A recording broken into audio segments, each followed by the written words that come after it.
as you may know, we have wrapped up the month of January and we are now in the month of L'Amore.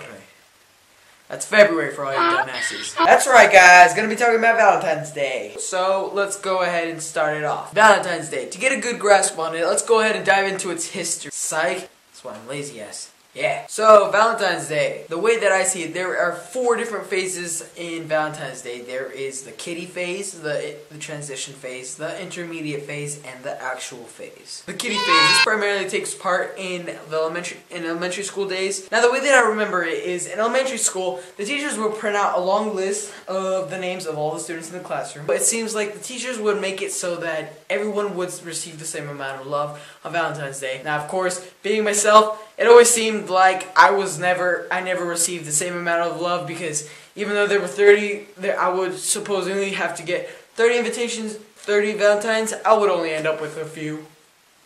You know, forever alone, whatever. The second of the phases is the transition phase. The transition phase primarily takes part in the middle school ages, where you are basically transitioning from elementary school to the high school. You start to receive less and less Valentine's Day cards, and you eventually it gets to the point where you are only receiving one, maybe not even any at all. Thirdly is the intermediate phase. In this phase, there is a clear line that has been slowly forming from the transition phase to now, that is clearly shown, that separates the couples, the small population of couples, from the large population of single people. Finally, the 4th phase is the reason why I call it the true or the actual phase, is because this is where Valentine's Day is actually living up to its meaning. There is still that line separation, but at this point, not many people are paying attention to it because it's not very important. What is important is that Valentine's Day at this point is not an excuse to go out and ask as many people as you can and eventually get a yes. The idea is to show the love for someone on this day. Let's go ahead and talk about Forever Alone. Me personally, I like to use the meme Forever Alone because it is quite hysterical, but I don't mean it in any way to offend anyone. So I personally don't like to use it near the time of Valentine's Day, because there are some people who truly feel that they will be forever loners.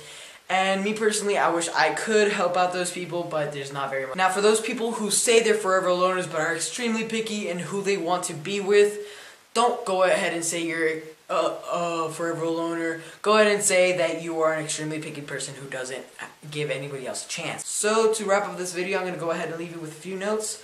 I made a skit to go along with this video because I didn't add it into here because I thought it would make the video too long.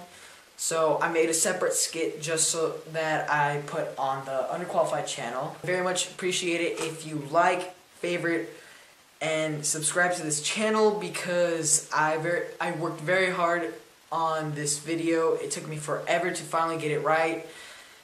And please go ahead and check out the description. There are very important links down there. There is the link to the main channel, my sister's channel, and also some other cool stuff like Twitter and stuff like that. So until then, guys, see you later. Go ahead and check the description because there are links to my Twitter. Please remember to stalk me because I am extremely lonely right there. Also, go ahead and check out the main channel, Underqualified TV, then my sister's channel, which is not.underqualified TV. And that's pretty much it, guys. Please make sure you subscribe because there is very freaking content on here. And I'm going to go ahead and leave you guys with that.